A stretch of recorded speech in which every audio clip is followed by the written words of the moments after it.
Hey guys, how's everyone today? Rhetorical question, obviously, but today I'm in the Pacific Palisades, one of my favorite places in Los Angeles, in the Los Angeles area. And behind me, and it looks to be in the same condition it was in 1950, is the former home of Jerry Lewis. And it's a beautiful little home in a beautiful little neighborhood.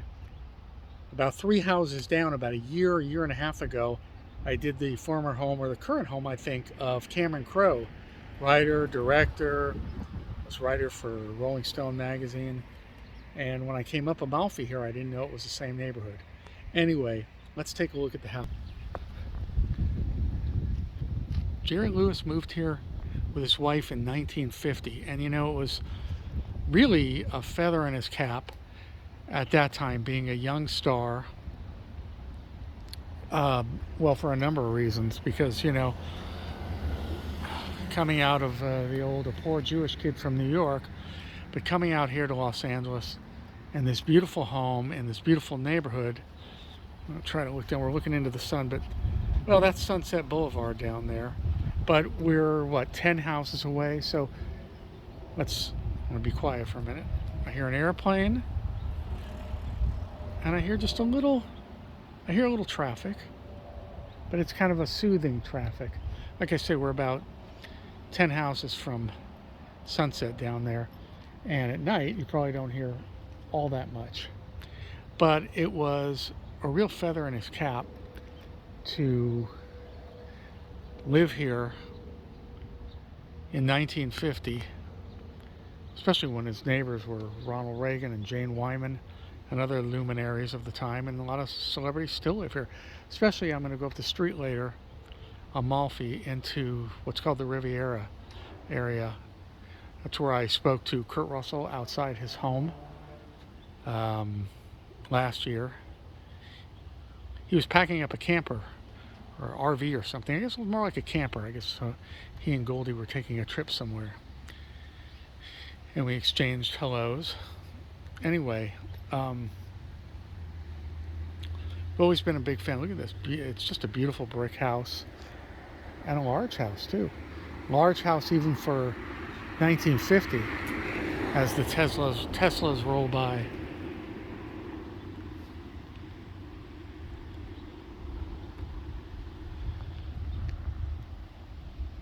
I've always really admired Jerry Lewis for a number of reasons.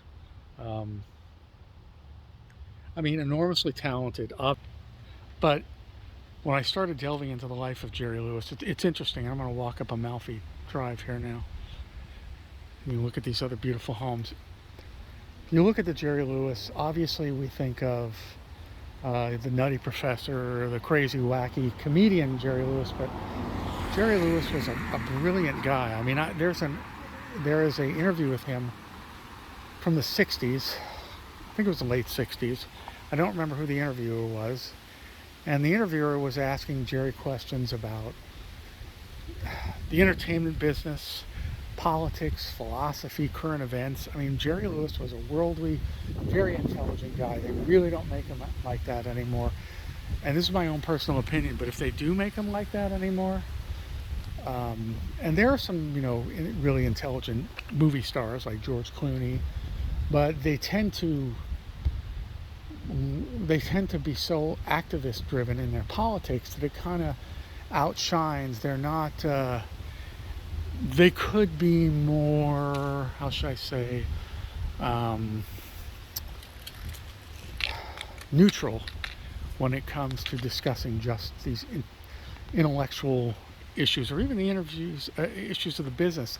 Not that it's a bad thing, but the heavy leaning on politics turns half their audience off. Whereas my point is that Jerry Lewis, when he was speaking in this interview, or politics didn't come into it. I don't know whether he was a liberal or a Republican or somewhere in the middle. He just talked about life in America in the 60s and what was happening in a highly intelligent way. And I think that Jerry Lewis also I think he was really dying to write that Buddy Love character from Nutty Professor as his alter ego. You really have to see it. If you haven't seen Nutty Professor, it was a classic. Watch the picture, because Jerry Lewis has an alter ego named Buddy Love, and he's just oozing with narcissism, arrogance, thinks he's literally the greatest lover in the world, can get any woman he wants, and he wants them all, beautiful women. And I really think that was Jerry. I think that was just Jerry being Jerry. And I think he was reveling in it to a degree.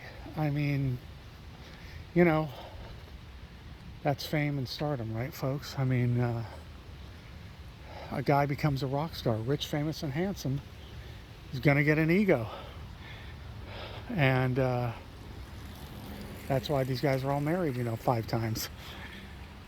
Anyway, that's another discussion. There's Sunset Boulevard again as it winds around.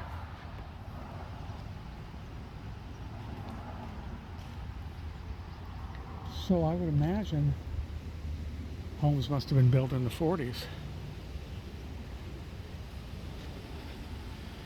Anyway, if you're, like I say, if you're interested in Jerry Lewis as not just a performer, watch any interview that he gives. I mean, a real serious interview, not like an interview on the former Tonight Show, when it was really the Tonight Show, before it became a politics show, when it was Johnny Carson, not what it's become now.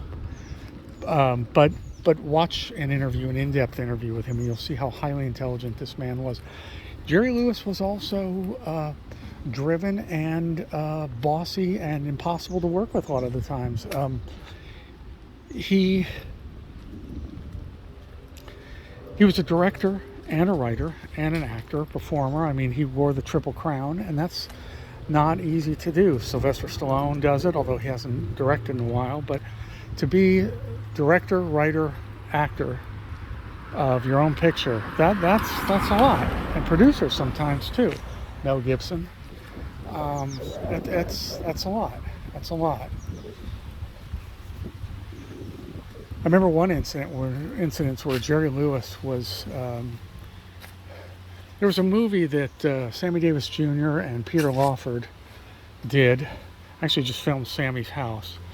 And Peter Lawford, I have a long video on him because, boy, what a tragedy that guy's life turned into.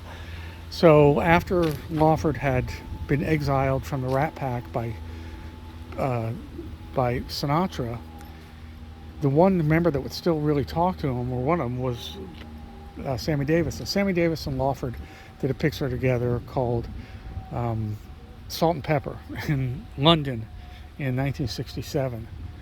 And the following year, they did a sequel. And actually, Dick Donner directed it, Richard Donner, and later he became famous with Superman and The Omen, but he was not a big director at the time. For the sequel, they got Jerry Lewis to do, I think the picture was called One More Time. And Jerry Lewis was such a perfectionist that he wanted to use real antique furniture instead of just stuff that the prop guys made. And they would tell the producer, Milt Evans, who happened to be Peter Lawford's manager, Mr. Evans, we have to tell you, Mr.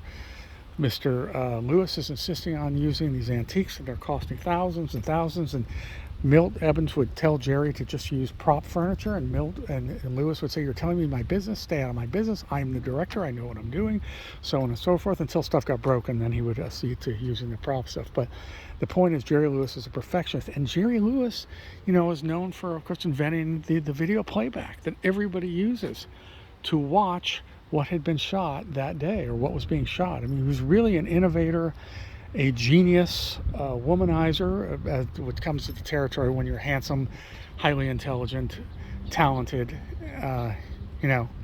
and famous and brilliant and all those things. I mean, it just comes with the territory. So he was all those things, and probably a really tough guy to work for, probably extreme arrogance. But he ended up in Las Vegas, and actually you should watch either his last interview or one of his last interviews from his home in Vegas. And he was really upset about all the cables in his living room. I remember that. And he was very nasty to the young interviewer. I don't know if it's because the young interviewer didn't know his career, didn't know him. He just didn't have respect for the interviewer, and his answers were yeah, no, and it actually made international news. But check it out. It might be his last interview. I might have known he was dying already. I don't know. I don't know. Of course, how can I mention Jerry Lewis without mentioning the muscular dystrophy telethons? I mean, the man did that for decades. He was really, really, and he was an amazing man. What he did for that charity, a real entrepreneur, a real Renaissance man. And then, at one point, in his later years, his health started to decline. Well, it was declining for years, and he was on cortisone, and the cortisone made him balloon up over 200, maybe more than 200 pounds. So for a while, he was very, very extremely heavy and obese, and there was a lot of talk and negative talk about that. And this was, like I said, once a very handsome guy. He was Buddy Love, in the 60s and 70s and into the 80s, so it must have really crushed him. But he was able to take most of that off. Also watch The King of Comedy. King of Comedy with Martin Scorsese starring Robert De Niro, and they wanted Johnny Carson for the part of basically he's playing himself, Johnny Carson. But Carson didn't do it or wouldn't do it, so they got Jerry Lewis, and it's unbelievable because Lewis is again basically playing himself, the arrogant, intelligent, browbeating host of a late night talk show.